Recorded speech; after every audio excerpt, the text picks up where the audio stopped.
জীবনে একবার হলেও এই ডাল রান্নাটি করে খেয়ে দেখবেন। সাধারণ মুসুরির ডাল রান্নাও যে এতটাও মজা হয় না খেলে বুঝতেই পারবেন না। আসসালামু আলাইকুম, কেমন আছেন সবাই? আশা করছি সবাই ভালো আছেন। আমরাও আলহামদুলিল্লাহ অনেক ভালো আছি। এই ডাল রান্নাটি আমি আমার দাদি শাশুড়ির কাছে শিখেছিলাম। প্রথমে আমি এখানে ১ কাপ মুসুরির ডাল ৩০ মিনিটের জন্য ভিজিয়ে রেখেছিলাম। তারপর একটি বড় সাইজের আলু নিয়েছি এবং হাফ কাপ পেঁয়াজ কুচি, ৩ থেকে ৪ কোয়া রসুন কুচি, ৩ থেকে ৪টা মরিচ দিয়ে দিলাম।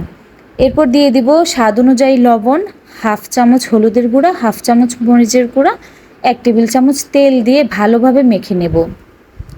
সাধারণ মুসুরির ডালও যে এত মজা হয় আমি এটা যদি না খেতাম তাহলে কখনো বুঝতেই পারতাম না। এই রান্নাটি আমি একবার দেখেছি আমার দাদি শাশুড়ির কাছে।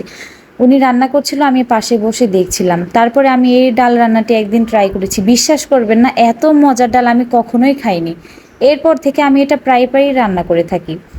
এরপর মাখা হয়ে গেলে আমি এখানে পরিমাণ মতো পানি দিয়ে ঢাকনা দিয়ে রান্না করে নেব ১০ মিনিট। ১০ মিনিটের মধ্যে আমার ডালটি সিদ্ধ হয়ে যাবে, যেহেতু আমি এটা আগে থেকে ভিজিয়ে রেখেছিলাম। এটা এমনই হবে, এটা ঘুটে নেওয়ার কোনো প্রয়োজনই নেই, এমনই খেতে অনেক বেশি মজা লাগে। তো আমার ডাল রান্নাটি হয়ে গেছে, আমি এখন এটাকে বাগার দিয়ে নিব। বাগার দেওয়ার জন্য আমি এখানে দিয়ে দিলাম পরিমাণ মতো তেল, হাফ চামচ জিরা এবং তেজপাতা আর শুকনা মরিচ। আমি সবসময় এইভাবেই ডাল বাগার দিয়ে থাকি, আমরা এটাকে বাগার বলি। আর দিয়ে দিব সামান্য রসুন কুচি। এই বাগার দিলে ডালটা যে এত মজার হয় খেতে, আপনি না খেলে বুঝবেনই না। একবার হলেও এর ডালটি আপনি রান্না করে খেয়ে দেখবেন, কথা দিচ্ছি অনেক বেশি মজা লাগবে। গরম গরম ভাত কিংবা রুটি পরোটার সাথে কোনো কথাই হবে না, জাস্ট জমে যাবে। ডালটাকে আরেকটু মজা করার জন্য আমি এখানে একটি ডিম ভেজে দিয়ে দেব। ডিমটাকে আমি ভেজে টুকরো টুকরো করে তারপর ডালের ভেতরে দিয়ে ২ মিনিট রান্না করে ডালটা নামিয়ে নেব। বেশি রান্না করার প্রয়োজন নেই। ডাল বাগার দেওয়ার পরে এত রান্না করলে ডালের ফ্লেভারটা চলে যায়, খেতে বেশি মজা লাগে না। সকালবেলা ঘুম থেকে উঠে আপনি যদি সহজে এই ডাল রান্নাটা করে রুটি পরোটা বানিয়ে নিতে পারেন তাহলে অনেক বেশি জমে যাবে সকালের নাস্তাটি।